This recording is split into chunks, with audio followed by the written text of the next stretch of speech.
I am so excited to commentate this last round with you. It's been a blast commentating Has been a these. blast. Yeah, it's been a great time. But we started our weekend together with Energy versus Jeskai Blink. And you know what? Let's wrap the weekend up with that same feature match. As some of the players are starting to draw, they believe that they are hard to lock for at least top 12, ideally for them, top 8. We'll have to see how that goes. So we think these players are in a win and in situation. So we're going to have to see who can lock up their Pro Tour invite.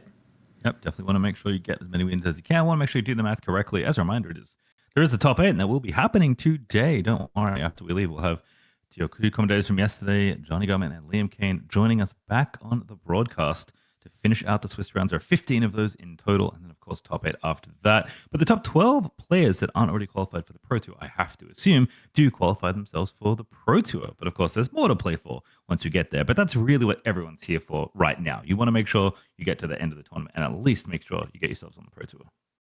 Yep. I think a lot of players would lock, if I gave them this sort of genie wish of you get 12th place, but you're locked 12th place, a lot would take that deal if offered to them. But Mhm. sometimes, you get into the top 8 and you start dreaming a little. You're like, well, what if I did play Worlds? That would be pretty cool. And that dream is going to be reality for somebody here in just a few short hours. Certainly is, as we've only got one more day left here. It's been modern RCs around the globe happening. Canada, North America, Europe, and there's one more going on.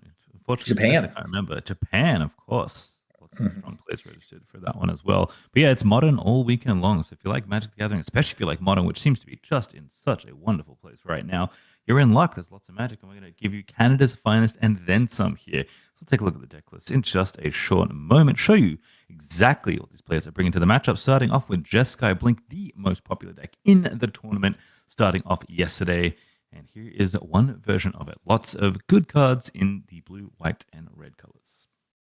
Yeah, I mean, one of the big sort of innovations we've seen since this deck first won the first American RC has been Strict Serenade in the main deck. We see that here this weekend. Just a very powerful blue interactive spell. Once again, when people are trying to resolve these big game-winning creatures, having just a 1 mana way to answer that, even if you give them a 2/2 bird, is worth the exchange. And we just see this deck is sort of full of great creatures, great interaction, and premium sideboard cards.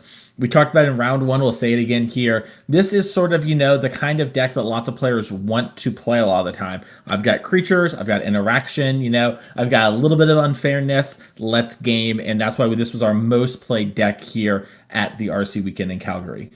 Yep, lots of consigns, lots of ephemerate, lots of good white removal. A lot of it's cheap or free. Shout out to Solitude, which has been certainly one of the most played cards on the weekend. Lots of players bringing that card, and often, if not always, blinking it in and out of play with either failure or ephemerate. On the other side, though, we will see, of course, Boros Energy, another deck that a lot of Yeah. players do like to bring. Yeah, this is sort of the tried and true MH3 sort of deck. It's just, very actually similar to Jeskai. Instead of having a little bit more interaction that blue would give you, you're a little bit more aggressive, being solidly in the Boros colors. But you're a cheap, low curve deck with good creatures and a couple interactive points.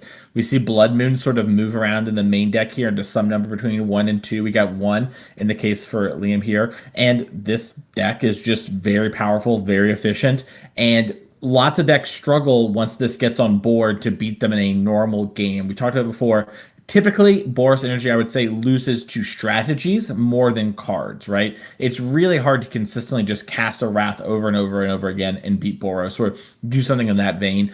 Typically, it's, strategically you're doing something that just does not line up well. So expect this game to honestly be pretty grindy pretty often. Oh yeah, we're in for probably a pretty long round here between these two players. Of course, Flage, the big ticket creature for both of these players, are going to have 8 copies in this particular matchup, starting in the main deck, of course. And we've seen Boros Energy again looks innocuous from time to time, just plays these dinky-looking one-drops. Maybe a Johnny is a creature you can get excited about. Goblin Bombardment, this bizarre 2-drop enchantment from Tempest all the way back when. And turns out if you put enough pieces on the board, your opponent explodes pretty quickly. And that's not to say nothing about your individual card quality already being so good, which again, kind of the story of the weekend for modern. Even the Jeskai Blink decks, even if they can't get their Blink engines going, the creatures they're warping or playing are already so good. Yep. And we do have the new sort of tech card in the sideboard here, the Legend of Roku. We'll probably get back to that when it comes to sideboarding, as it's pretty great, I think, in this matchup. But, Oh yeah. there are some avatar cards that are hopping in here. Redirect Lightning was one that some players thought might come into the sideboard as a way to mess up Amulet players. Decided not to do that here for Liam, as Liam is on a mulligan to 6. I do want to point out that we have cast now quite a few rounds of Modern at this RC, and our good friend Badgermole Cub nowhere to be seen in the matches we've covered. Sad days for the Ogmoth enjoyers everywhere. Yeah, Badger Mole Cub maybe is going to make it in the long run. Might also just be a deck that really benefits from being refined a lot, a lot of raw power there. But this is sort of the first big weekend with avatars cards legal for Modern here. So I'm curious to sort of see what, things look like in a couple weeks. But Badger Mole Cub definitely doing a lot in standard. It actually looks to be a mold of 5. Five for Boros Energy, plenty of good early drops. You can find a decent mix of lands and spells. Certainly not the end of the world for Boros Energy, but of course, Owen's going to be happy to see his opponent starting their match in a probable win and in, all the way down to 5 cards in game 1. But did Liam win the die roll? Seems to be the case, so can't be complaining too much. Not going to get an extra card, but how about a Ragavan on turn 1? Yeah, I mean, hard to believe this, but this is one of your best starts, especially when you're on a mulligan. Potentially with Owen's deck, there's a lot of cards you could play, like, Teferi off the top that can be pretty game warping and backbreaking. So Owen's going to want to try to answer this Ragavan, even if it's just sort of putting his own in the way as quickly as possible. As it looks like Liam did just sort of keep Ragavan, Flage, and lands. That's actually based. Yeah. I love that keep. Gotta interact a little bit, gotta beat down, got some lands for everything else. Just get to Flage, it'll be A-OK. Did double check very quickly, by the way, the Oracle text on Warp. You cannot warp cards that you find off of Ragavan. That is illegal. You must warp from hand. But obviously, there's some hits that Liam can have here as Ragavan starts pilfering things off the top of the deck. Immediate shock, and are we getting a tap land or are we getting an untap land? That's going to tell us a lot about what's going to happen to Mr. Ragavan in just a moment. Yeah, looks like we're probably Sweet Prince. discharging. Yeah, sleep tight. And this is one of the things too that, like, I would say draws people towards Jeskai Blink is it has starts, like it can do its own Ragavan crazy starts, but just has a lot of interaction, and players typically really enjoy having this ability to sort of go back and forth and interact. It looks like it might actually be a Solitude as the answer to this Ragavan, and wanting to have consigned memory to get rid of that evoke trigger. Ooh, love that. Not quite Blink, but a little, kind of build your own Blink in some ways. As Liam says, yeah, that is how that works. Don't love it for me. Owen says, I do love it for me. You're trying to probably beat me down in some capacity, even though, again, Boros does have plenty of grindy angles, especially in this kind of matchup. But Solitude swinging in on turn 2 with the lifelink is going to feel pretty good for Owen.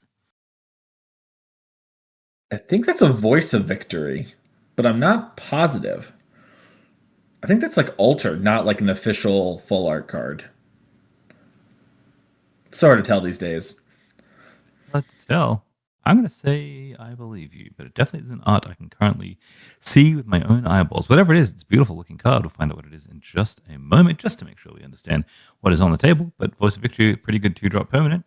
As we untap here for Liam, Solitude already rumbled in. Could be a Bombardment as well, of course. That seems to be the card that we most mess up when it comes to number of arts available for it. Yeah. Well, I guess it's just a much more popular card than I ever would have thought. There are 3 in Liam's main deck, so he has quite a few of them. Yeah. Oh, it's pointing at it. What is this card? Yeah. As it looks like production maybe asked for us, and it is Goblin Bombardment officially confirmed. Okay, that's a new one. I guess, I do see a little bit of a cannoning shot. That makes sense. Yeah. It's lining up, It's doing something for me. I can say that at least. But there's a lot of Goblin Bombardment. Oh, yeah, here we go. It's very new. Oh, it's a Spider-Man art. That's why. That's the Green Goblin blasting Spider-Man. There you go. Now you all know as well. That is a very new art, by the way. There's a very new piece of art. Okay, well, I would never have guessed Spider-Man would have had Goblin Bombardment in it, but there you go. Here we go. Yeah, it's from Marvel Universe, whatever that may be. So we'll talk about it later because Flage is on the table, soon to be put into the graveyard, but not before lightning bolting good old Solitude. And sack it. Yeah, do 1 extra damage. Why not? Yeah, get your point. Nothing list on the table there. Owen, this is sort of the awkward part there of consigning in that Solitude is it ended up trading for, it got the Ragavan, it got the Flage trigger, it gained you a little bit more life. And if you think life is going to be a huge resource, that's great, but you didn't get a ton out of it. It looked cool. I will say that Yeah. much. As Owen's going to play land number 3 and pass the turn. It flooded strands next to each other and not cracked yet with no surveil. Kind of makes me think that Owen wants to draw more lands. Now we're going to crack one of these. As Liam passes back, there's a Flage in the graveyard, but needs a few more cards in the bin before that one can come out. 2 more to be precise, 6 total, including the Flage. And of course, mana number 4, which you have to think isn't too far away with 3 lands in play already. It looks like Plains Sacred Foundry for Liam, so would need a mountain, but there are plenty of those hiding in the deck. As Thundering Fall is going to be the choice here for Owen, get a little bit of selection. So I'm going to guess Owen was looking for a 3rd land, but now decides he's got enough. Going to go ahead and start surveilling with these fetch lands. And again, this is a grindy matchup. So expect a lot of back and forth, a lot of little decisions, a lot of consideration for what cards are coming off the deck. Yeah, and this is I should say a matchup where Liam can grind a good bit, but really wants to use the early turns where he's kind of favored to kind of get ahead to give him some time, because if things go super long, Quantum Riddler is going to outdo a lot of what Liam's deck can produce, especially in game number 1. And just a land and a posse for Owen. That is just really chilling on it. Whatever potential interaction he might have available. Again, failure, flash creature. Subtlety, we've seen this list sometimes. Seen a Solitude already. Can't hardcast that one right now. Gonna go ahead and just take another draw. Not even cracking the other fetch land. And land number 5, Arena of Glory, a pretty good one here. If you have a haste creature you want to deploy, instead we're going to pass it back. Liam stuck on lands, did miss the land drop. Seasoned Pyromancer could fix the draw, except it is Plains Foundry. We need a 2nd red for that card. Yeah, and I like that Liam is holding this Ragavan, especially now that we've hit the point where we can hardcast Solitude. We could have developed this last turn, but I think we were a little bit afraid of giving Owen a chance to use his mana. And at this point, you don't want to just play Ragavan, it gets Solitude off the hardcast, and then things start cascading out of control from there. Just holding and having this Galvanic Discharge up is a very reasonable play. Ooh. Hey, throwing. This is I mean, you see how he touches the blue. He's going to consign that escape trigger. Do a little Stifle Knot action. Pretty good. So Lightning Helix gets cast on Liam's face. Owen's going to gain some life, and I would like to consign my Flage, please. Makes sense why Owen's playing 4 of them in the main deck. Not just a decent counterspell against a bunch of different strategies of Modern, but also gets to do this little Stifle Impression. And off we go with Flage already in the red zone, thanks to Arena. Unless Flage also has haste, which I don't think is true. It does not. No. It is thanks to Arena that it's doing that. And this sort of interaction is part of why you're allowed to play Consign in your main deck. It's backbreaking against some decks. I mean, you play against Eldrazi, you play against Belcher. This is a card you want to sideboard in. But then combine it with your own Quantum Riddler Warp Trigger, your own Flages, just random cards like Leyline Binding from some players. It just turns out that, Consign to Memory is very good. Yeah, it's one of the most played cards in Modern. It's very expensive on Magic Online for anyone having to play on that platform. It's still absolutely in the stratosphere as far as ticket costs go. Kind of speaks to the ubiquity of it across a bunch of Magic's more powerful formats. As Liam finally finds land number 4, which would sometimes signal something like a Flage. And I did say Flage is the biggest, baddest creature for both these players. And no one already has one in play attacking, which is not good news for the Boros Energy player. Mm-hmm. And yeah, I think Liam is in a spot where he's trying to figure out, how am I supposed to even work through the Flage? We have a discharge. So, what could we draw off this Seasoned Pyromancer that can get us back in it? Static Prison, I do believe, is a 1-of here in Liam's deck. So that might be the out. Yeah, Fun Holy Heat. I don't know if it's in the main. Something you can sometimes get if you manage to find enough Delirium. But Phage deals 3 on attack and deals 6 on the front side when it does rumble in. So not a lot of life left. Liam's like, you know what? I'm going to take 1 damage from my fetch because 6 and 5 are the same number right now in Seasoned Pyromancer. Going to try and filter this hand, make a bunch of chump blockers. And Owen is already reaching for the Flooded Strand. Yeah, I think Owen's consigning the Seasoned Pyro trigger. That is also gross. Yeah, and that is the play that's going to force Liam to have what he has left, and we know there's not anything there. I mean, even in a world where Liam had, let's say, the Static Prison in hand and you do this, it's actually, weirdly kind of good. He doesn't have much energy, right? And you would just sort of be on, this doomsday clock from Liam's perspective of, oh no, the Flage is coming back, and I don't have any cards to really fight through it all. That's one thing. These big, Powerful Elder Giants, very good cards, but they do come back if the game goes on long enough. Shoutouts to everyone's favorite OG Uro, Flage, pretty good, and Strict Serenade instead the card. We talked about it already, and that's going to be enough to get the scoop. The attack would shoot the bird that gets made, and of course, Flage deals 6, and that's exactly where Liam's life total was hovering around. Yeah, Flage and is completing this well, it's mostly completed an incomplete cycle that Theros has started, and all those Titans are absurdly good whenever the game goes long. And Flage and Uro, especially if you're a controlling deck, really great at sort of just, doing the job of, hey, I can last a long time and get my resources and eventually outgrind you. Oh my Wow. goodness, what is happening? All right, play by play, let them know. As we pop over to our backup feature, Machero, Riley Hickson is at Affinity 9 and 3, Dustin on Amulet, Titan, couple lands in play, couple lands in the bin, and it's double Pinnacle, Emissary being dealt with. Beseju your Haywire Might. I need to unlock my amulets and my spelunkings, but Riley's got 1, 2, 3, 4, 5 drones in play.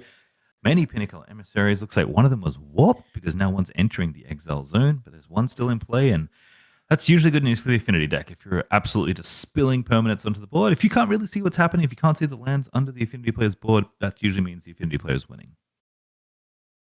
Okay, small win for Amulet Titan. We both saged, no lands to grab. So let's go. Yeah, we take them where we can get them. The Ghost Quarter plan is online. Tormod's Crypt also in play, by the way. So a loop with Aftermath Analyst, a little tricky to pull off here, but there's still angles here for Dustin to maybe find an amulet, deploy a bounce land, maybe look to try and cast a Titan. There are angles, and there's a Titan. All right, find some lands, but I don't think we can win here. Yeah, with no untap effect, there's not much you can actually do. We'll probably see something like Tildaria West Bounce Land. That's sort of the default. We might also already have another Titan in hand, and if that's the case, you might see like just get lands that stay in play, produce some mana, maybe give haste so I can then next turn play another Titan and try and win. Looks like we're also just doing the math on, hey, if I block the biggest thing I can, yeah, because that is a construct token in the middle of it all, and I mean, I don't need to know that it's probably bigger than Dustin has life, so has to set up another way to win in the future. Deck used to play Radiant Fountain back in my day. Let's go. That was the card you sometimes grab in these spots, but that has mostly left. Counting all the artifacts real quick, and so is Riley. Let's count them with it. 1, 2, 3, 4, 5, 6, 7, 8, 9, 10, 11. That construct should be an 11 if I counted them all correctly, which means my evil Titan, not long for this world, going to have to go on blocking duty on the other turn, and that's assuming the drones that all have flying don't deal enough damage. And of course, Emissary being 3/3, and there's one of them in play, also pretty good in this spot. So we're getting some lands. It's a bounce land as the first one here for Dustin. And the second one, T West is likely to pull us. But Seiju number 2, we need to kill more constructs, and we know you don't have any basics. I think Dustin might be a Jin G fan here with Cho V on his hat. And much like Cho V, not going to get a title today if things keep going this way. I don't even know if he has mana to channel the Visager. I mean, it would be okay on following turns. Bounces it back to hand. But this is just looking rough right now in what I assume is game 1. Yeah, I think this is just an absurd game 1 we're in. Like, Engineered Explosives sometimes stays in because you need zeros, but it's not very good against Titan. I would say it's one of the cards that typically gets trimmed. Adds up to me. Is this more Emissary? 3 mana? I think this is a Shadow Spear. Oh, that's really good. Trying to get, I see. We're trying to get enough damage over Emissary triggers. That one can't attack. Let's all remember that. There's an Aether Spellbomb. See you later. All right, that will do it. And yeah, I mean, Riley up a game here. Amulet Titan can beat up this deck pretty well, but some of those best draws that Affinity has, no deck in the format can beat. And that's something that we heard Nathan Stoyer kind of talk about with post-testing from the Pro Tour was Affinity is sort of like Neoform, but you don't hard win in the same way, but you're more resilient in some weird ways, but you still have those turn 1 or 2 wins that basically nobody can beat. Yeah, pretty good, certainly on our screen. That's going to be game 1, I assume, to the Affinity players. We pump back to our feature match. Jessica Blink up a game here for Owen and Liam on Boros Energy, looking to even up the score again. A probable win and in. Win 10 would be pretty sweet this late into the RC.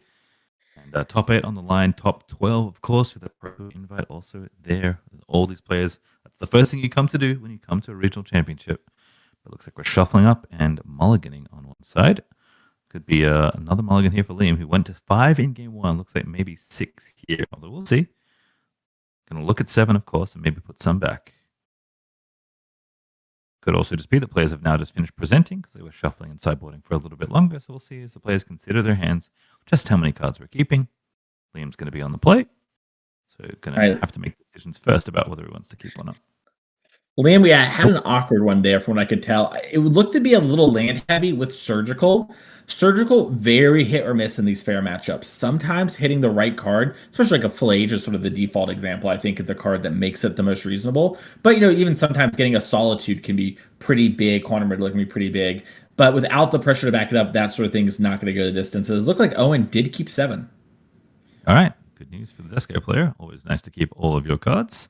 But again, decks these days, especially in a format like Modern, do mulligan quite well. So Liam, already 2 mulligans just in this best of 3 alone. Can make it a 3rd here total, the first one of this particular game, and looking like maybe we have 6 cards we're going to keep here. Yeah. I like that Owen's jacket is face-to-face, like, colored. Maybe just a face-to-face jacket, I don't know. But he's kind of rocking the future match zone. Certainly is. Quickly browsing the website to see if merch is one of the tabs available. Could be. You know what? The best way to find out is for you yourself. Go to facetofacegames.com and see if there's anything there you might like. If you're watching this, chances are there's a few things on the website that might strike your fancy. Of course, Face-to-Face Games presenting this RC, bringing us in for the fun, and Ragavan. Going to start the festivities for Liam. Turn 1, once again, finding the Ragavan. Pretty good at the game. Yeah, Ragavan, a card that you really want to lead on here. Gonna force Owen to have something early. Honestly, in these spots, just blocking sometimes Owen Ragavan's pretty good, but Prismatic Ending's even better. Put it in exile, prevent Flayed from having another target for its escape on later, and just, of course, get it off the board before you can get hit. Or consider Ragavan number 2, Electric Boogaloo. It is, but not dashed. Going to play it for 1 mana only. Wants to keep it around for the rest of these turns.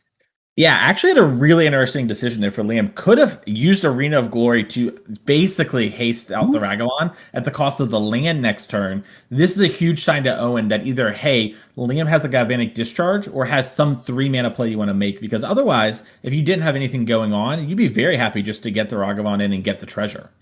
Yeah, we'd still get 2 lands. Assuming you play 1 for turn, so we still have things to do. So instead, Ragavan's going to send in, and Owen says, yep, I take it. And that is music to the Boros Energy's ears. Make a treasure, grab your consign. I'll grab that one later. It might come in handy. Does Liam have do we have a land Flage? Yeah. Looks like Surgical's back in our hand. We can't escape it. Can we escape Flage, or at least dodge the trigger? That's going to be the answer. Yep, all the pieces are getting put together. Red, something. Alrighty, want to use it for Johnny. Keep a mana open here. Johnny going to trigger find a cat. Needed the white, I guess? I'm not sure. I think it's a Foundry, right? Yeah, that is Sacred Foundry, because it went turn 1 Ragavan, and it's definitely not a mountain. So representing something with this untapped. Yeah. I mean, Liam is 9-3, qualified for the RC, clearly knows what's up. Traditional wisdom says you want to hold the treasure. Maybe Liam is wanting to play around something like Wrath of the Skies, which would force him to act early, like a Wrath for 1, answering his Ragavan or something. That could be the case. That's true. Curious decisions. Owen's going to be like, I'll take that back in my exile zone, pop this Flooded Strand and go looking for another spell. Ragavan can, of course, only play the spell on the turn you exile and cannot play lands, so that one's going to be tucked away in exile indefinitely for this game number 2.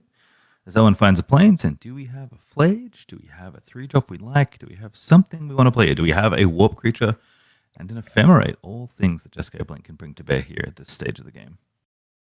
Yeah, I feel like Flage is the one that's sort of the best for most players. Liam's like not out of the game, but Owen's starting to stabilize a little bit. Something like a Quantum Riddle Ephemerate here could be very backbreaking, as it would just dominate the board and start moving Owen through even more and more cards. Looks like Teferi Time Raveler the play.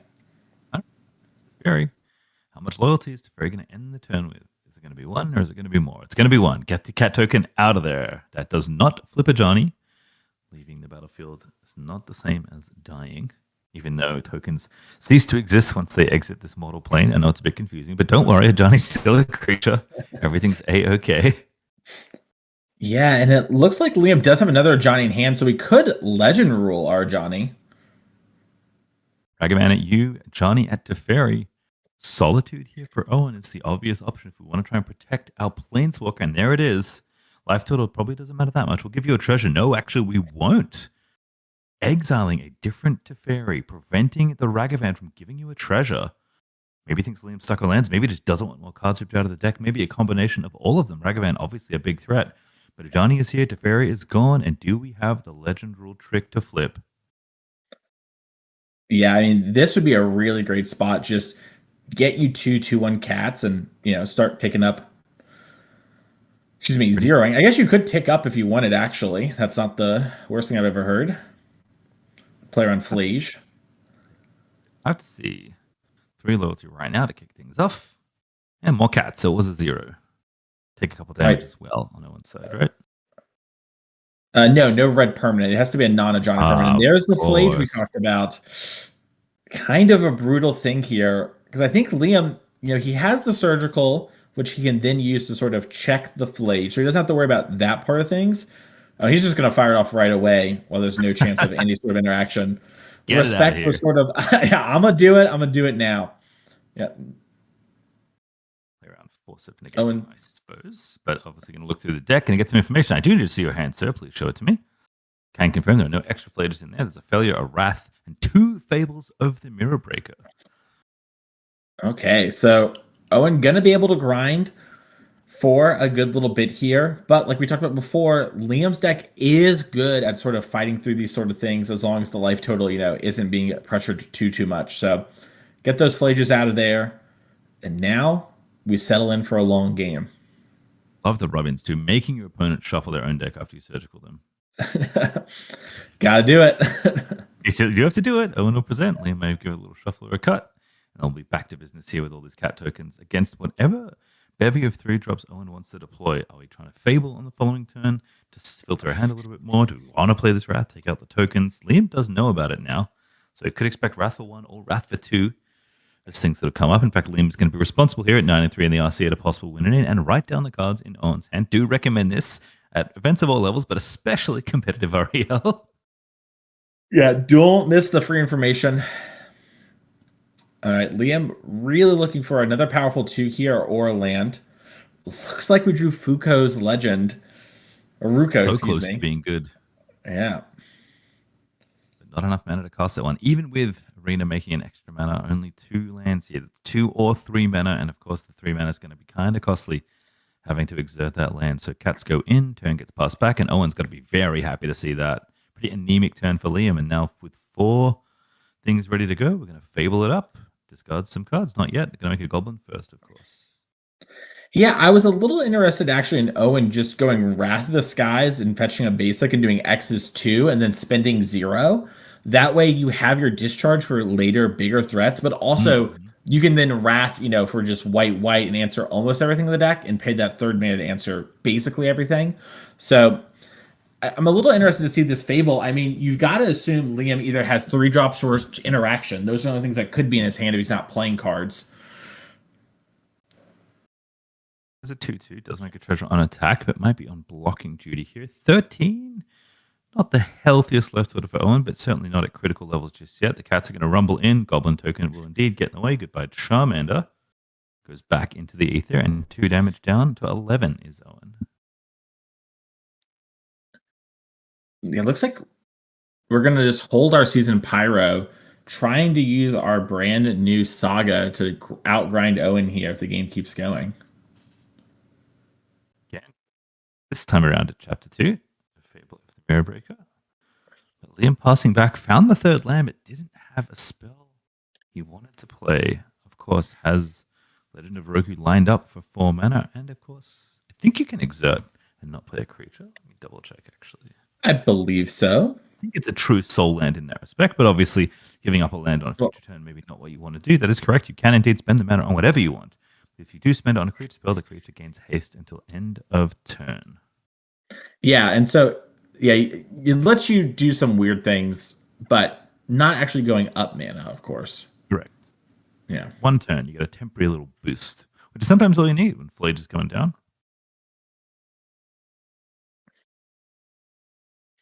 Looks like a big tank, but ultimately pretty happy with it. A lot of cards this could be. Yeah, March of the Royal Light makes sense to me in that regard. Sort of answers the cat, but a card that you could potentially bin and get better hits.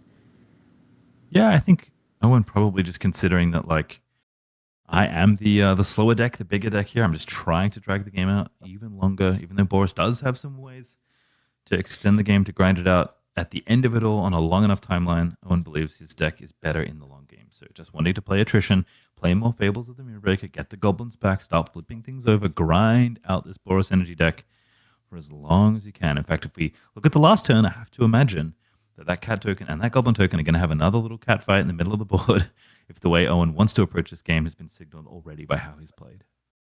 Yeah, I imagine so. I'm also interested, would Owen march the cat token? Like if you, let's say, discharged my goblin, would you march the cat? Yeah, It's kind of perhaps on a later turn, but maybe. Do you want to deal with the threats as they come? Oh, March is a little bit more flexible. Perhaps there's plenty of removal spells in this Jeskai Blink deck. Yeah, it's interesting. I know it's a tough spot. I mean, Owen's representing basically March here. Obviously, it could be ephemerate. Probably don't want to ephemerate the Goblin Shaman, but who am I to say? Surveil land, though. This is the other land that we were looking for on Liam's side. So that's going to be 4 lands for real at the end of it all. Ragavan did get exiled earlier by Prismatic Ending. Eric, don't worry, everything's in order. Just making sure. I think it's life totals. I think they missed one of them missed Oh, surgical. It would be interesting. my guess. That would make a lot of sense. Make sure we mark that down. Little chit chat. Players making sure life totals are in the right spots. And make sure we surveil. Don't want to miss our triggers. Do want to present our deck to our opponent. They'll give it a quick cut. And Liam's going to take a look at the top. Card like Flage Bin, rip a land here are some of the best possibles for Liam. We have this, legend that we've been holding in our hand. Would love to have a fourth land. I have to imagine if we're tanking, it's like a 2-drop or something that's like fine, but not, the best card we've ever seen. It looks like it was an Ocelot Pride. Not a bad card, but not one we want right this moment. Did we find a land? Looks like Blood Moon, kind of related to lands. It is related to land, but it's very explicitly not a land. As once again, Charmander is going to do battle with the 2/1 cat. Treasure Goblin goes down, and the board is clear of creatures temporarily. As we are going to play Seasoned Pyromancer for even more creatures. And this makes sense given the way Liam's played. He's sort of been trying to get value. Yeah, and now he gets to hold the discharge. Yep, find a land, keep developing, make a wider board. Obviously, a single removal spell take out this board. And that Saga is gone, most notably. Did not want it in this spot. Does find a fourth land, is going to shock down to 2, which absolutely signals that Liam has a spell that he might want to consider playing. He's going to pass it on back to Owen. Yeah, I imagine Liam probably pretty happy just to discharge this reflection of Kiki Jiki, stop any sort of Fable interactions, but also just the hey, Kiki Jiki makes a Kiki Jiki, which makes a, Kiki Jiki makes a. Oh, wait. Sorry. Yep. which makes a Kiki Jiki? Kiki, which makes a Kiki Jiki. target my reflection trigger. Mm-hmm. Draw Oh, card. Kiki Jiki. Yep. Nice. Kiki Jiki. Yeah. You have to pay a mana every time, but it goes big enough, let's say. Mine are going Yeah. it's big enough. Yeah, a weird sort of thing we've seen a lot in Pioneer where back in the day it was sort of just like, oh, I'm flooding out, and now I have an army of 2/2s. Okay, that's good enough. Have a mana sink sometimes. I think that's an Ajani that just came off the top of the library. We'll see in a moment if he's going to play it. Bonk, there's a Johnny. All right, and holding the discharge here for Liam, very disciplined. Could have easily ripped it at the end of the turn. Now can actually discharge his cat token if he wants to, flip the Ajani, shoot down that Fable, and sort of move forward. Can also just wait, get into combat. Yeah, I think there's some obvious tension with 5 untapped lands and at least 2 of them being white. That a card like, I don't know, Solitude might be on the mind here for Liam. A weird line from Liam's perspective that you could do to try to bait a Solitude is something like attack with the Zimpyro and one of the 1/1s, leave the last one behind, and try and get a weird situation where he wants the Solitude and kind of hit the Ajani, then eat stuff in combat, and then you flip your Ajani and shoot down whichever one you think is better. See that? Just quickly checking. Reflection of Kiki Jiki is only a 2/3. Not really known for its prowess in battle. It's more the effect that you get from the back of that enchantment creature that you're looking for. And Seasoned Pyromancer are going to be rumbling into the red zone, trying to get Owen's life total down a little bit more. Yeah, and if you're Owen, you're pretty happy, I think, here on average at least, to just take the 2, go to 8, end of the turn, do solitude. So that way, if there is something that can flip the Ajani, like in your mind, the worst case is bombardment, right? Like discharge is like not great, but whatever, it's fine. Bombardment here would be pretty much lethal. So I think Owen is down just to kind of wait and sort of let the chips fall as he's may. Blocking is a way to do it as well, of just sort of, making sure that you have a way to interact with Johnny, but it's a little awkward to block with your reflection. Certainly is, especially with another one right around the corner. That one, of course, will be summoning sick after transforming, but the one you currently have in play will not. How valuable is this 2 life for Owen? Rubbing the temples, rubbing the forehead, really thinking through it. And again, a very critical spot here this late into the regional championship. Likely winning in for these players for that top 12, potentially top 8 spot. So you don't want to make too many mistakes. Really don't want to make any if you can afford it. And going to take the 2 down to 8. Yeah, so a line Owen has, I was gonna say, he has the failure we've known about for a while. Could play it. And looks like as soon as we tap out of solitude, yeah.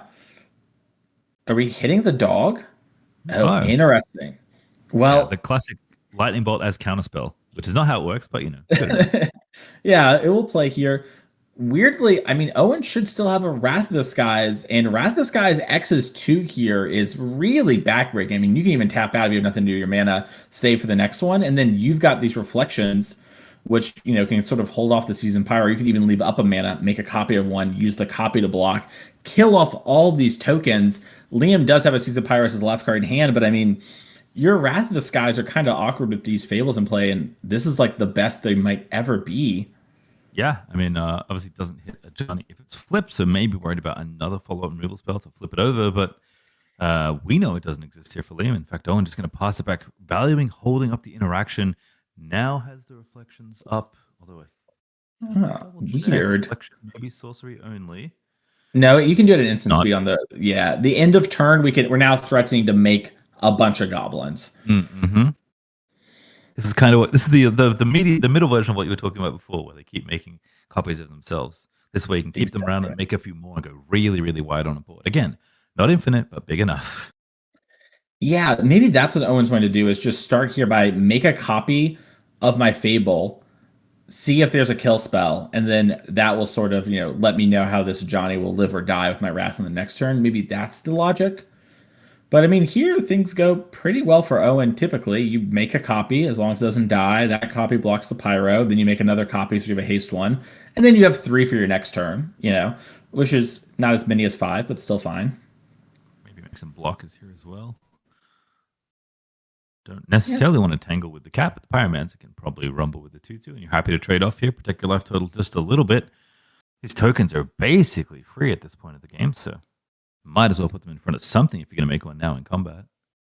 Yeah, you definitely want to block one of these things. And like you said, I have to imagine it's Seasoned Pyro. The cat here would be a very interesting line. All right, it looks like it is the Pyro. Still make another one, so don't have to worry about it. We'll just go ahead and trade off. Now we want to make... of course, that one has haste, so we tap it again and make another one. And this is what you're talking about. This is a little chain of Kiki-Jikis, reflections of Kiki-Jiki, that do start to rumble on through here. Copy straight off. Now we have a reflection of Kiki-Jiki and a copy of reflection of Kiki-Jiki. Some would say reflection of the reflection of Kiki-Jiki. Yeah, and we might be going deeper down that rabbit hole.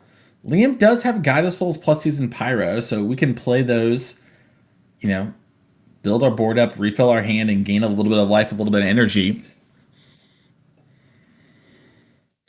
Stuff done. Discard 2, draw 2. Well, if you can't discard any, goodness, you just draw 2. Isn't that good? Don't get any elementals, but you'll be happy with the refill. Really great spot here. I mean, one of the weird things about this position is Owen has a lot of draws that can kind of get you sort of out of it, but obviously Liam has the cards in hand, and one of them is Flage. Oh my goodness. That is a good one to be one of the last ones.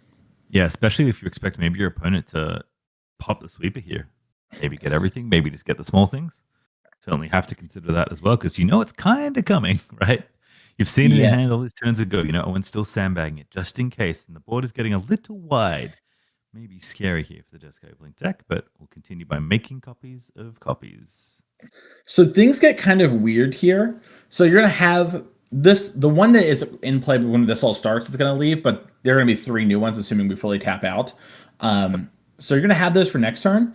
If Owen draws a Solitude, he can actually evoke the Solitude and then start copying it with all the reflections, which would then answer the board and give Owen a army of Solitudes that can attack for the turn, which wouldn't be lethal due to the Solitudes gaining life, but would like stabilize him a lot.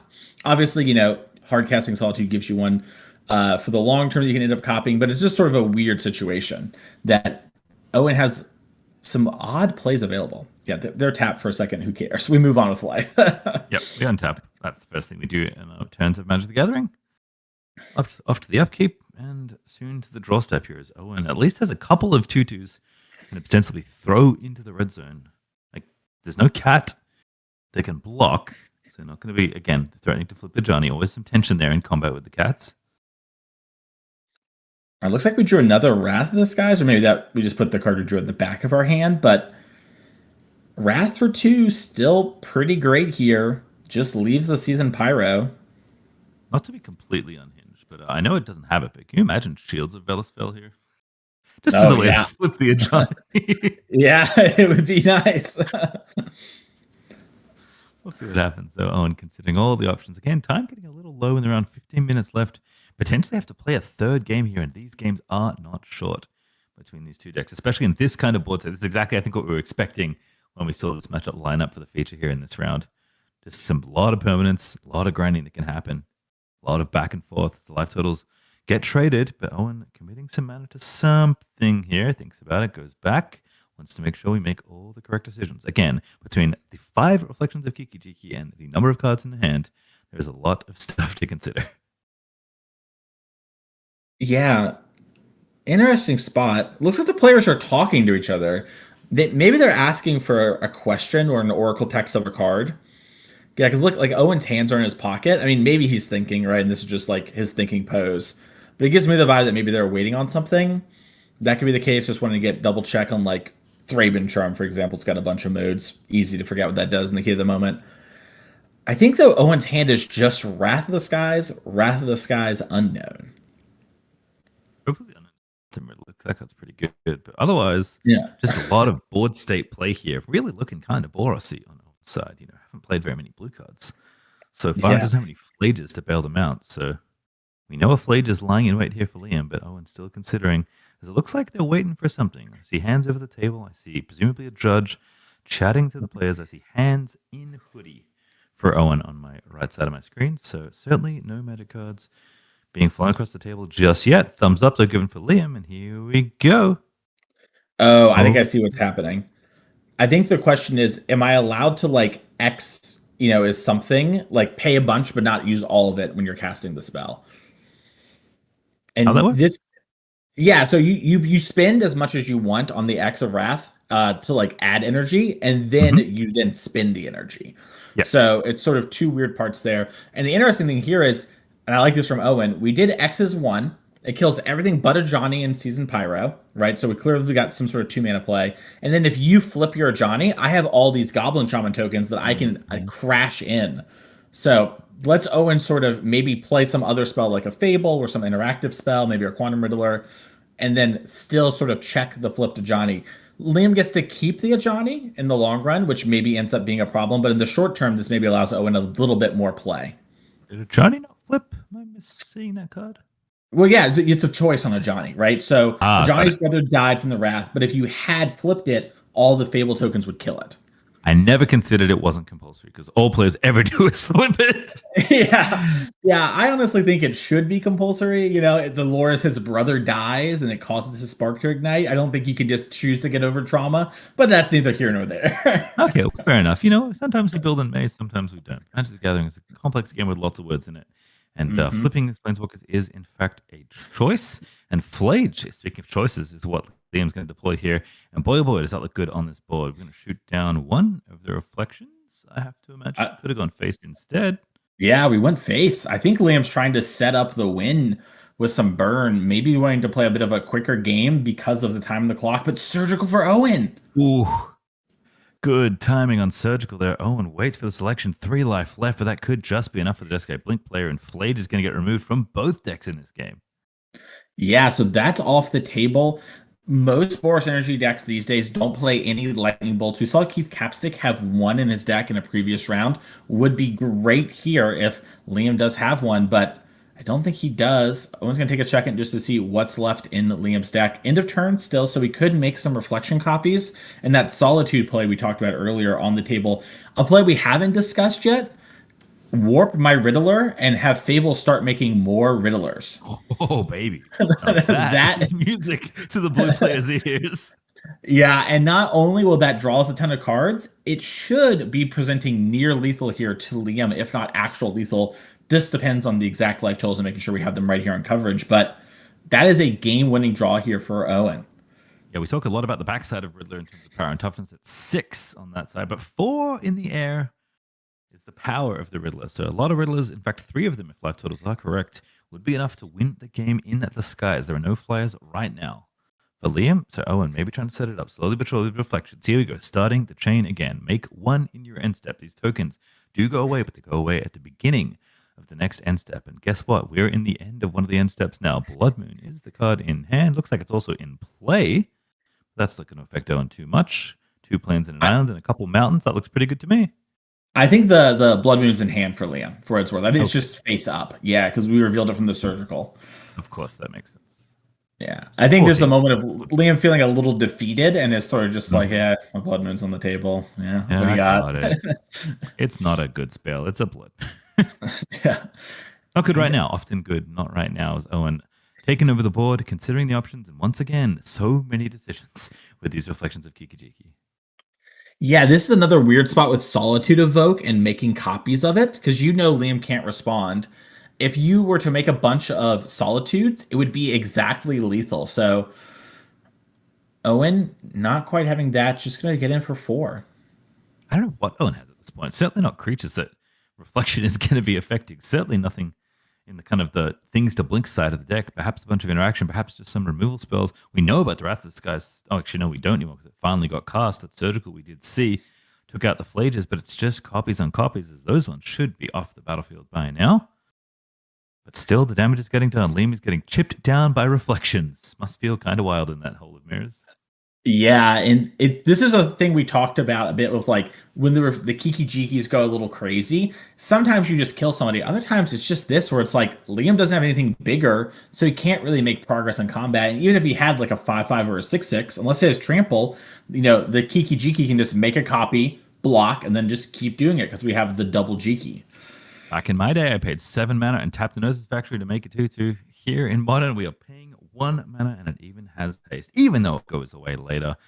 Not going to matter too much, and that's going to be more than enough. It seems like we're going to exert Arena. We're going to play a card. That is Voice of Victory, looking to rumble into the red zone, trying to make a couple warriors. Could get double blocked here, and again, it's really tough to get in combat when your opponent can just make 2/2s on demand.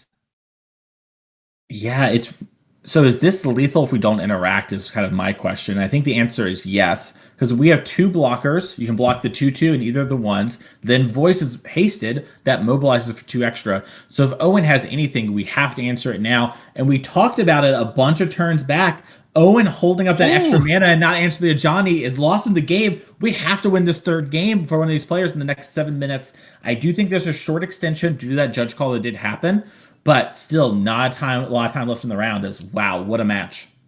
Good maths by Mason. Once again, 3 life was not enough with all of those units. The exerted mobilize unit made just enough warriors to get Liam over the line, as we'll shuffle up very swiftly for game number 3. And you mentioned it already, especially if you already have a draw, which Owen does.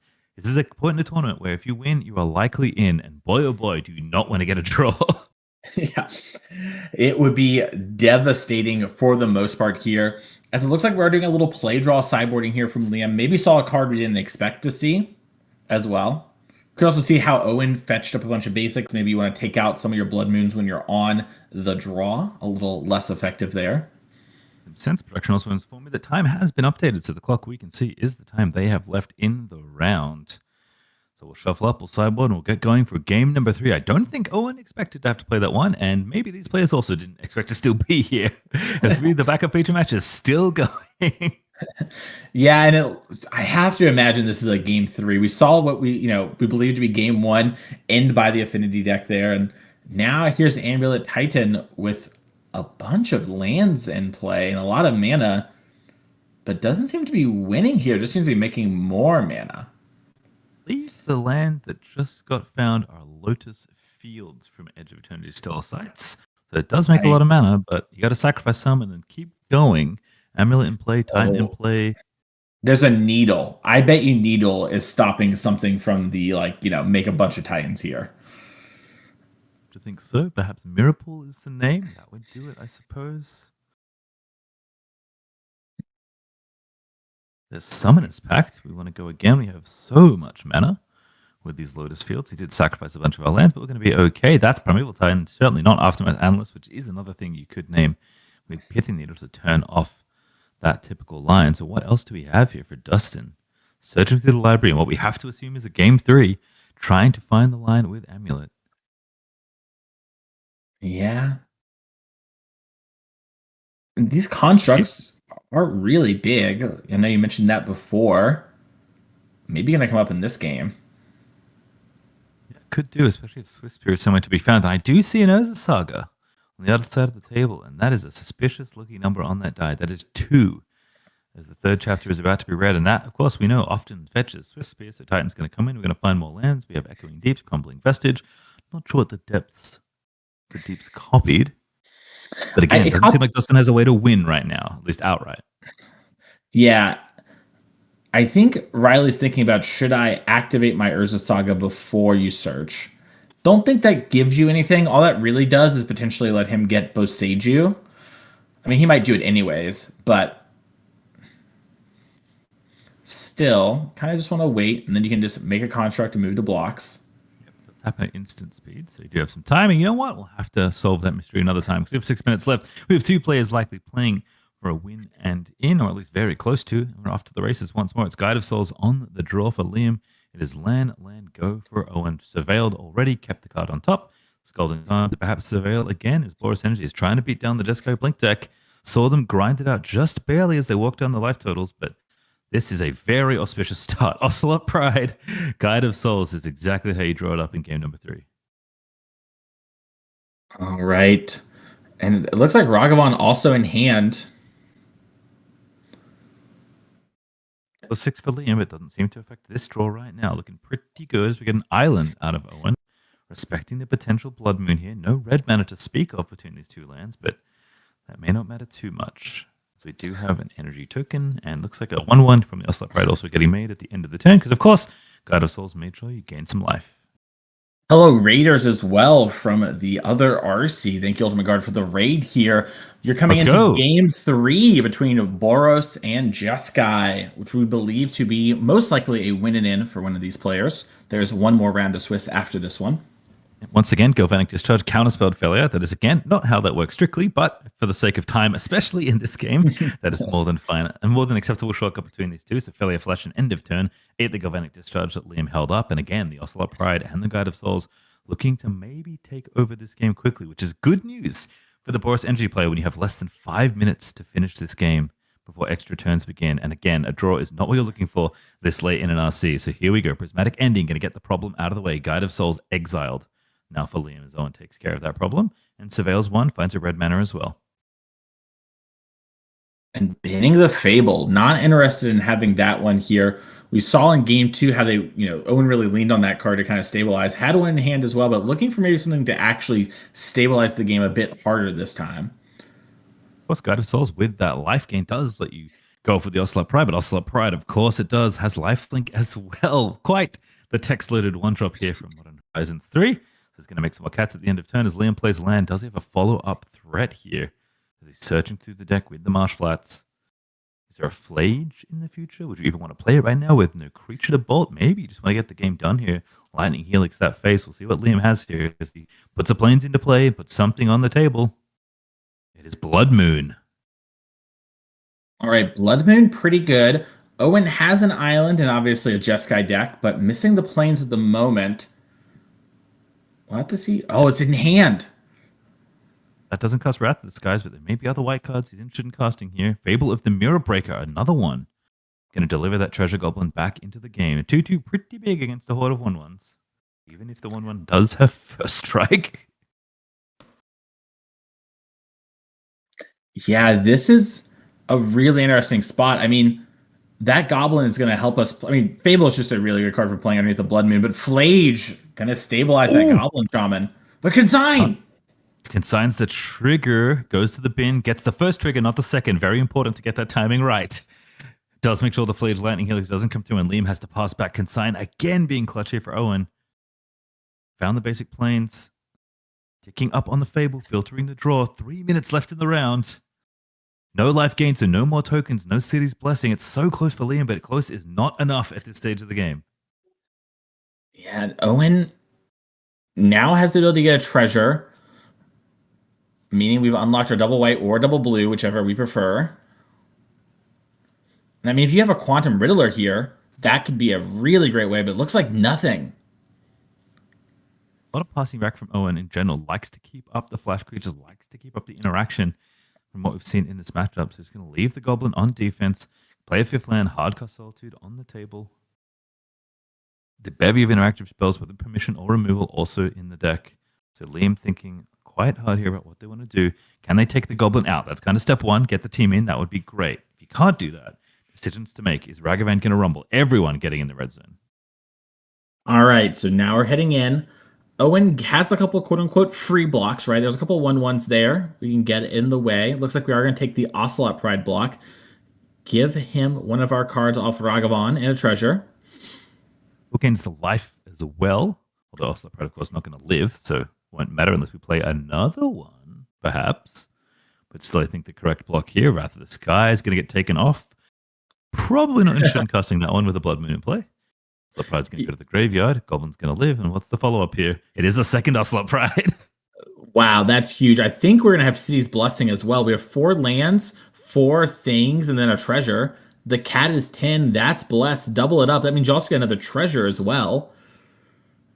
Oh, I like that it's then if you have the City's Blessing. So the cat is allowed to be the 10th permanent that you have. We're going to do quick counting here. Liam's going to confirm that I do, in fact, have the Blessing of Calgary.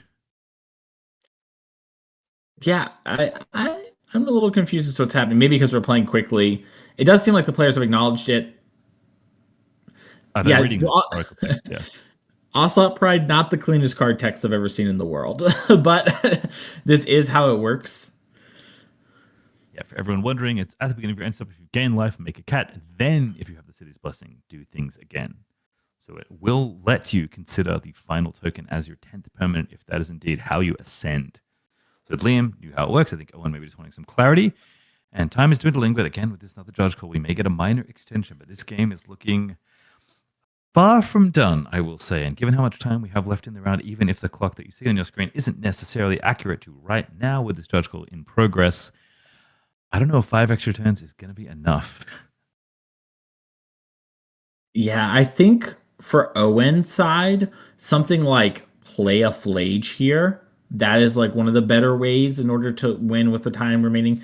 There's about 2 minutes on the clock when the judge got called, so I'm going to assume we're going to have about, at least 2 minutes here, roughly when it comes to the extension. Then we'll have turns. But if you can Flage here, like clean up the Pride, maybe clean up the Ragavan, whichever one you think's worse.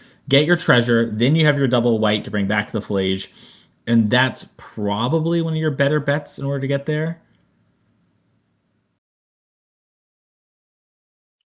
Still discussing this. I think Liam seems to understand the ruling, so just making sure that everyone else does as well.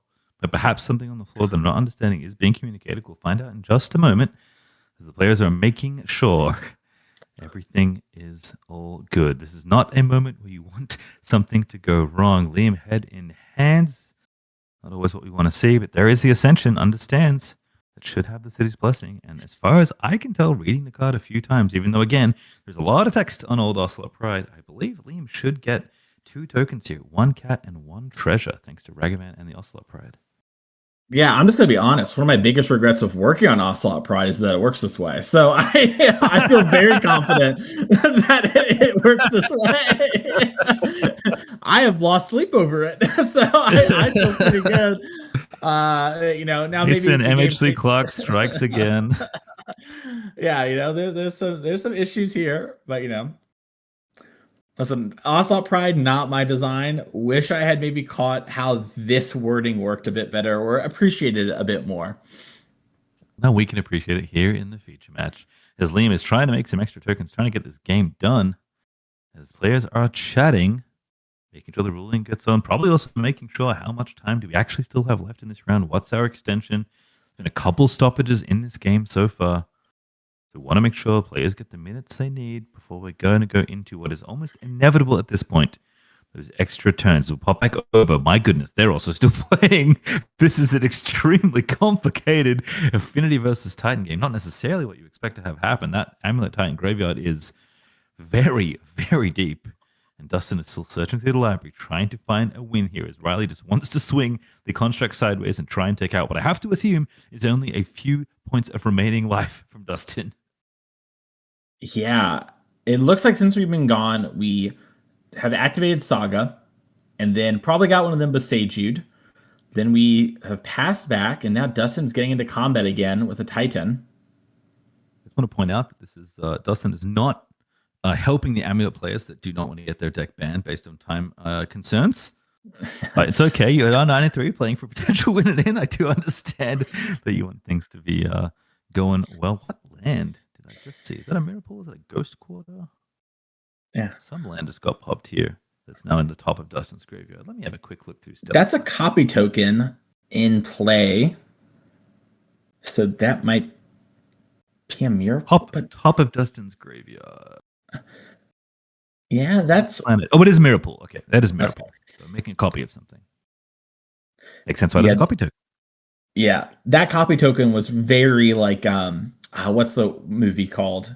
Interstellar-y to me, when I first saw it, and I was like, I guess that's what they're going for. But it looks like one of they seem to have won here. I'm gonna guess that Riley won. I think Riley might have won the game. Yeah, like Dustin's I can't actually do anything. Yep, Dustin, considering the options, looked through the deck, tutored many, many, many times, and put lands into play thanks to Primeval Titan, and just not enough. Does give the game over. Again, not actually done, but I think likely done on the backswing, as Riley Hicks going to go to, I assume, 10-3, which would be very good positioning for the rest of this RC. We are looking at potential top 8, potential top 12, all the things you live, dream, and hope for when you come to a regional championship. As players here in our feature match area still deliberating with the staff at the event. Yeah, I'm starting to wonder if it's less about how the city's blessing works and maybe what happened. So my guess, and obviously I don't know, I can't hear the players, is Liam resolved Ocelot Pride partially, right? And then Owen has drawn a card, but Liam wasn't, finished resolving because of the city blessing stuff and was still counting. That's kind of my rough guess. Obviously, I don't really know, nor do I really know what the fix would be, but I think that's kind of where the miscommunication comes from. But thinking about kind of what winning looks like from here, because as you see, Owen has gone ahead and flipped his Fable over now. That's where it should be at the start of this turn that will be his. Can't activate it immediately, but really needs to work on winning. We think there's going to be about 2 minutes left on the actual clock plus the 5 turns. And as we talked about before, getting a draw here isn't ideal. Maybe Owen, because it's 9-2-1, the second draw isn't the absolute end of the world, but it's still not great. You much rather get those 3 match points here. Yeah, certainly looking for the points as the players continue on chatting. We'll get an update as soon as we have it. Don't worry, the players will continue playing Magic the Gathering at some juncture. But again, this is the part of the tournament where it gets real tense. There is so much on the line. You did not come all the way out to Canada. Bring your decks with you, sleeve up, play 15 rounds of Modern to not walk away with a Pro Tour invite. And we are very deep into this tournament. So I understand the players making sure everything is going as it should. Back and forth. Judges, of course, the heroes of any card game tournament. Certainly true for Magic the Gathering. making sure everything is as it should be. Always tough in late spots in a tournament. But Liam is pleading his case. Owen is chatting away. And as soon as we get resolved, we'll figure out what happened and we'll continue playing what should be our last round here. And it's going to go a little, I would say, I was going to say a little longer than expected, but to be perfectly honest with you, I think I did expect Energy vs. Blink to go long. I was expecting to use basically the full 50, and we got a little extra. We just couldn't stop hanging out and bringing this great Magic coverage to you all. Exactly. Thank you all for hanging out with us this weekend, and make sure to also follow along on the stream. That way you don't miss any of these future regional championships as face-to-face plans to bring you all of those. Move our next one in the end of February here in Canada. Absolutely thrilling. Been so great to be on coverage for now. And of course, round 13, you might think that's pretty late. How much more Magic could I possibly watch today? Well, I have great news for you all. Rounds 14 and 15 are still here in the tournament. They will most likely be played by some players that are looking to bash, try and get their chance into top 8. And then, of course, after that, the whole top 8 available for you. And we have a lovely commentary team of Liam Kane and the one and only Ginky, aka Johnny Gottman, Pro Tour Edge of Eternity's top 8 competitor, playing a deck that we have not seen at all on camera today, at least in our rounds. Mason Goryo's Vengeance completely absent from the matches we have covered. Yeah, it's just sort of disappeared. I think Jeskai Blink sort of, sort of planting that kind of deck. And I think, and take it over for us later there, Ginky, on sort of why y'all landed there. But I think part of the reason a lot of people landed on Esper originally going to the Pro Tour was expecting a lot of decks like Belcher, and that sort of being a deck that could beat up on the Belchery type decks and sort of still present a good enough game plan against the rest of the field. But one of the awkward parts of Goryo is it was kind of, straddling two lines, right? It's playing these fair games while also trying to Goryo's, plus Atraxa, which doesn't always mesh with your fair game, right? You're sort of, a salad and a hamburger at the same time. And you don't, unfortunately, get access to Entomb, which, of course, the Legacy players now no longer get access to as well. This is what you get to be reanimated players. You finally earned it. No more Entombing that Atraxa. You got to do it the quote-unquote fair way, and does make sense. Sometimes it can be hard to assemble your disparate plans across your deck. Belcher, also a deck we haven't seen that much of today, has been around on day 2. It was in our metagame graphic when we started off the day. Haven't seen it on camera just yet. Potentially floating around near the top of the tables. Maybe we'll see one in top 8. You'll have to just keep watching and find out as we are trying to resolve what may well be the final table of this round at this juncture. Round 13 in the feature match area, we are getting extra innings, folks. Everything you could possibly ask for. More and then some, all being delivered. As I think finally the players have resolved some things. And before we get there, though, as the players may still be chatting amongst themselves, metagame breakdown. This is coming into day 2. We had Jeskai Blink, still the most popular deck, 9 players coming back through. Simic Birthing, which we have seen an unbelievable amount today, also coming in. Titan's been looking good. Energy always around. Affinity actually also looking pretty good. And the decks we haven't seen yet today, Neoform, Simic Amulet Titan, Mono Blue Belcher, and Jeskai Midrange. A couple combo decks down near the bottom of the metagame that players can bring in, but we are going to pop back in. We're ready to go, and I see a March of Otherworldly Light in the bin. Not sure how it got there, but we'll find out in just a moment as Owen's looking through the deck. It looks... if the mana's tapped, maybe we did back up. I'm not exactly sure. Maybe we're fetching and leaving up planes? It might have backed up and marched something. There's an Arid Mace that got popped. That's how this land got into play. No, that's actually from hand. So a different land was searched for, I believe. And I believe we're in Owen's main phase. Yep, surveilling 1, keep it on top, passing it back, but no City's Blessing. Ascension has not happened. Ragavan, Ocelot, Pride, Cat Token still in play. And where are we on time? There's Surgical Extraction in your draw step. Give me the information. Take out some of your cards. What is getting exiled here? There's an Arid Mace in hand. That's good info there for Owen. And again, have to also check. We may or may not have a time extension. Yeah, there's got to be at least like a minute or whatever. There was a bit of time on the clock here. But the Phlages are now removed. And it looks like Owen has no cards in hand. Liam has a fetch land as the only card. I believe we're in extra turns right now. Okay. Given all the time we had was being kept by the judges at the table. Of course, judges always doing an excellent job at events, keeping things going, keeping the event running, and keeping the players even in the feature match. You do get a little mini time extension just for being in there, keeping that all above board. So I believe we are in extra turns, so we got to pay some real close attention to the next bit of this game. Liam, 21 life, pretty healthy. Owen at 13, maybe just trying to fend off a potential win here. But again, the Boros Energy deck can go very wide in a short number of time. Looks like we surveilled away. I think that was a land. Very awkward game state here. I mean, Owen has a lot of cards that you can top deck that are quite good that can help take over the game. I think what happened, by the way, before is that March answered a Blood Moon, which is why we were so tapped out. Teferi, just make the game go a little longer. Bounce your token. Get that out of here. Draw a card from my Teferi. You can hit my Teferi if you want. At this point, I'm pretty sure Owen almost assuredly playing for the draw. I don't think Liam's going to have enough gas left in the tank to make it happen, but you'll see. You never know. Magic can happen at a moment's notice. As the players do have a little bit of extra time, I was misinformed. My apologies there. Thank you, judges, for both updating me and updating the timer on our screen. A minute 30 left before turns will be called in this match. Ragavan, the top card, that will let you dash in and guarantee kill the Teferi if you want it. But not active too, but no creatures. Can't copy itself. Yeah, it's so interesting too because you can send like the Ragavan at face. You can then do that. You can also just cast Ragavan and have the Ocelot Pride die for the Teferi because the Goblin can block it. It's a really weird position. Coming in, 2 at Teferi, 1 at you. Ragavan, I want the treasure. Goblin gonna block it. Goodbye, Ocelot Pride. Again, gaining a life, but no tokens unless another Ocelot Pride has found its way in. Give me a card. Is it good? It's consigned to memory, not one I can really use right now. Makes 2 treasures. Yeah, and Makes another treasure at least. Yeah, Owen's so happy to see Consign get out of his deck. Doesn't really want that card unless he has a Flage, which obviously he's top decking and has plenty of mana. Might actually be happy just to buy the Flage back if he drew it. Oh, an Ephemerate. Okay. That's wild. Yeah, a little wild too to me to imagine main phasing. I would have imagined some other stuff could have happened, but I guess the idea here is you just want to guarantee the rummage. And there's a Johnny. There is a cat on the table. No other red permanents. Keep that one in mind. Me made that mistake earlier.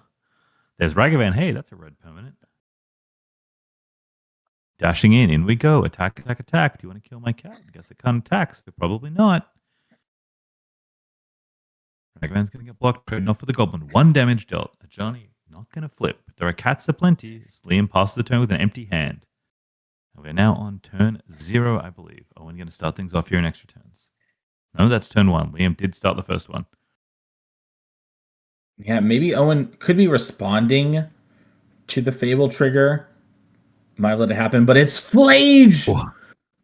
The Titan of Fire's Fury comes back, absolutely stabilizing this game instantly. And like I said before, maybe you actually just want to hard cast it, and Owen does.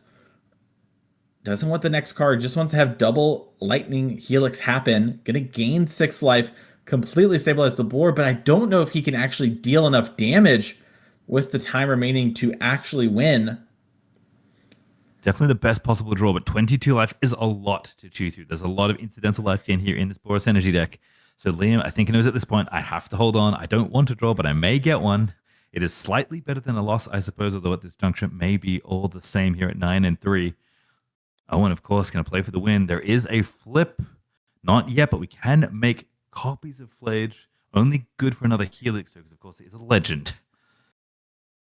Yeah, our turn counter is not up to date, so don't worry about that in the corner.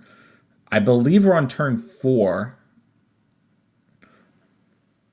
Collection also can't copy a legend, because, of course, it's modeled after Kiki Jiki. So don't worry about that. Don't worry about that line, folks. Not going to happen. This, I believe, is the final round of turns. Owen just counting it up. Okay. So 16. Flage does a lot, but that's not going to be enough.